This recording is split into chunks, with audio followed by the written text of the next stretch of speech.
ಎಲ್ಲರಿಗೂ ನಮಸ್ಕಾರ. ರಾಯರ ಕಿಚನ್ಗೆ ಸ್ವಾಗತ. ಇವತ್ತು ನಾವು ಹಲಸಂದೆ ಕಾಳನ್ನು ಬಳಸ್ಕೊಂಡು ಒಂದು ಮಸಾಲ ವಡೆಯನ್ನು ಮಾಡೋಣ. ಇದು ತಿನ್ನಲಿಕ್ಕಂತೂ ತುಂಬಾ ರುಚಿಯಾಗಿರುತ್ತೆ. ಸಂಜೆ ಟೀ ಟೈಮಿಗಂತೂ ಒಳ್ಳೆ ಕಾಂಬಿನೇಷನ್ ಕೂಡ. ನೀವು ಕೂಡ ಮನೇಲಿ ಇದನ್ನು ತಪ್ಪದೆ ಟ್ರೈ ಮಾಡಿ. ಬನ್ನಿ ಇದನ್ನು ಹೇಗೆ ಮಾಡೋದು ಅಂತ ನೋಡೋಣ. ಇಲ್ಲಿ ನಾನು ಒಂದು ಪಾತ್ರೆಯನ್ನು ತಗೊಂಡಿದ್ದೀನಿ. ಅದಕ್ಕೆ ಹಲಸಂದೆ ಕಾಳನ್ನು ಹಾಕ್ಕೊಳ್ತಾ ಇದ್ದೀನಿ. ಹಾಗೆಯೇ 2 ಹಿಡಿಯಾಗುವಷ್ಟು ಕಡಲೆಬೇಳೆಯನ್ನು ಹಾಕ್ಕೊಂಡಿದ್ದೀನಿ. ಹಾಗೆಯೇ 1 ಹಿಡಿಯಾಗುವಷ್ಟು ಉದ್ದಿನಬೇಳೆಯನ್ನು ಹಾಕ್ಕೊಂಡಿದ್ದೀನಿ. ಇದಕ್ಕೆ ಸ್ವಲ್ಪ ನೀರನ್ನು ಹಾಕ್ಕೊಂಡು ಚೆನ್ನಾಗಿ 2ರಿಂದ 3 ಸಲ ತೊಳ್ಕೊಳ್ಳೋಣ. ನೋಡಿ, ಹೀಗೆ ನೀಟಾಗೆ ತೊಳ್ಕೊಂಡಿದ್ದೀನಿ.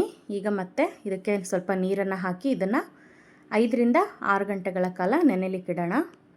ಅಷ್ಟರಲ್ಲಿ ಕೊತ್ತಂಬರಿ ಸೊಪ್ಪು, ಬೆಳ್ಳುಳ್ಳಿ, ಶುಂಠಿ, ಜೀರಿಗೆ, ಉಪ್ಪು, ಈರುಳ್ಳಿ, ಕರಿಬೇವು ಹಾಗೆಯೇ ಹಸಿಮೆಣಸಿನಕಾಯನ್ನು ತಗೊಂಡಿದ್ದೀನಿ. ಹಾಗೆಯೇ ಇಲ್ಲಿ ನೆಂದಿರುವಂತಹ ಕಾಳುಗಳನ್ನು ಸಹ ತಗೊಂಡಿದ್ದೀನಿ. ಈಗ ಒಂದು ಮಿಕ್ಸಿ ಜಾರನ್ನು ತಗೊಳ್ಳೋಣ. ಅದಕ್ಕೆ ನೆನೆಸಿಟ್ಕೊಂಡಿರುವಂತಹ ಕಾಳುಗಳನ್ನು ಹಾಕ್ಕೊಳ್ಳೋಣ. ನೀವು ಕಡಲೆಬೇಳೆ ಹಾಗೆ ಉದ್ದಿನಬೇಳೆಯನ್ನು ಕೂಡ ಸ್ಕಿಪ್ ಮಾಡಿ ಬರೀ ಹಲಸಂದೆ ಕಾಳನ್ನು ಬಳಸ್ಕೊಂಡು ಕೂಡ ಮಾಡ್ಕೋಬೋದು. ಈಗ ಇದಕ್ಕೆ ನಾನು ಬೆಳ್ಳುಳ್ಳಿ, ಶುಂಠಿ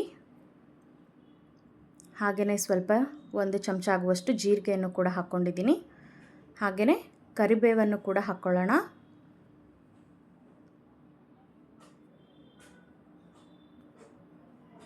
ನಂತರ ಇದಕ್ಕೆ ಹಸಿಮೆಣಸಿನಕಾಯನ್ನು ಹಾಕ್ಕೊಳ್ತಾ ಇದ್ದೀನಿ. ನೋಡಿ, ನಿಮಗೆ ಖಾರ ಎಷ್ಟು ಬೇಕಾಗುತ್ತೆ ನೋಡ್ಕೊಂಡು ಸೇರಿಸ್ಕೊಳ್ಳಿ.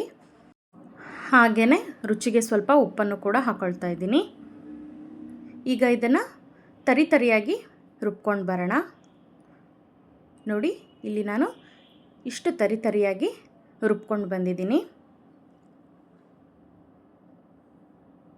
ಹಾಗೆಯೇ ಇದಕ್ಕೆ ಸಣ್ಣದಾಗಿ ಕಟ್ ಮಾಡಿಟ್ಕೊಂಡಂತಹ ಈರುಳ್ಳಿಯನ್ನು ಹಾಕ್ಕೊಳ್ಳೋಣ. ಹಾಗೆಯೇ ಸಣ್ಣದಾಗಿ ಕಟ್ ಮಾಡಿಟ್ಕೊಂಡಂತಹ ಕೊತ್ತಂಬರಿ ಸೊಪ್ಪನ್ನು ಕೂಡ ಹಾಕ್ಕೊಳ್ಳೋಣ. ಇದನ್ನು ಚೆನ್ನಾಗಿ ಮಿಕ್ಸ್ ಮಾಡ್ಕೊಳ್ಳೋಣ ಒಂದು ಸಲ. ನೀವಿದು ಸ್ವಲ್ಪ ಮಿಶ್ರಣ ತೆಳು ಅನಿಸಿದ್ರೆ ಅಕ್ಕಿ ಹಿಟ್ಟನ್ನು ಸ್ವಲ್ಪ ಬಳಸ್ಕೋಬಹುದು. ಆದರೆ ನಾನೇನಿಲ್ಲಿ ಹಾಕ್ಕೊಳ್ತಾ ಇಲ್ಲ. ನೋಡಿ, ಮಿಕ್ಸ್ ಮಾಡ್ಕೊಂಡಿದ್ದೀನಿ. ಈಗ ಒಲೆ ಮೇಲೆ ಒಂದು ಬಾಣಲಿಯನ್ನು ಇಟ್ಕೊಂಡು ಎಣ್ಣೆಯನ್ನು ಕಾಯಲಿಕ್ಕೆ ಇಟ್ಟಿದ್ದೀನಿ. ಎಣ್ಣೆ ಕಾದಿದೆ.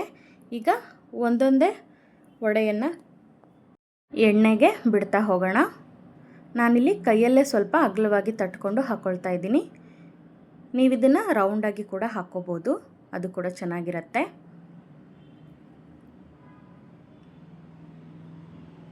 ನೋಡಿ, ಈಗ ಇದನ್ನು ಸ್ವಲ್ಪ ಗೋಲ್ಡ್ ಕಲರ್ ಬರುವವರೆಗೆ ಚೆನ್ನಾಗಿ ಎಣ್ಣೆಯಲ್ಲಿ ಕರ್ಕೊಳ್ಳಿ.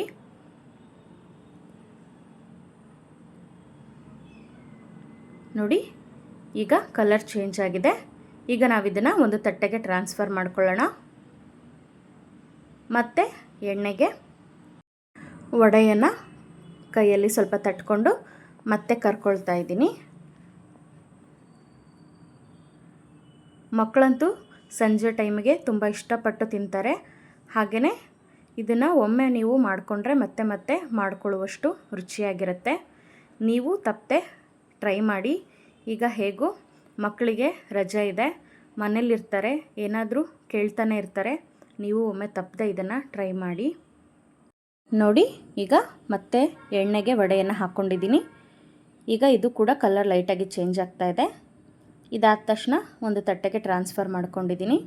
ಇಷ್ಟ ಆದರೆ ಆಯಿತು. ಹಲಸಂದಿ ಕಾಳಿನ ಮಸಾಲ ವಡೆ ತಯಾರಾಗಿದೆ. ತಿನ್ನಲಿಕ್ಕಂತೂ ರುಚಿ ತುಂಬಾ ಚೆನ್ನಾಗಿರುತ್ತೆ. ನೀವು ಒಂದು ಸಲ ಟ್ರೈ ಮಾಡಿ. Thank you.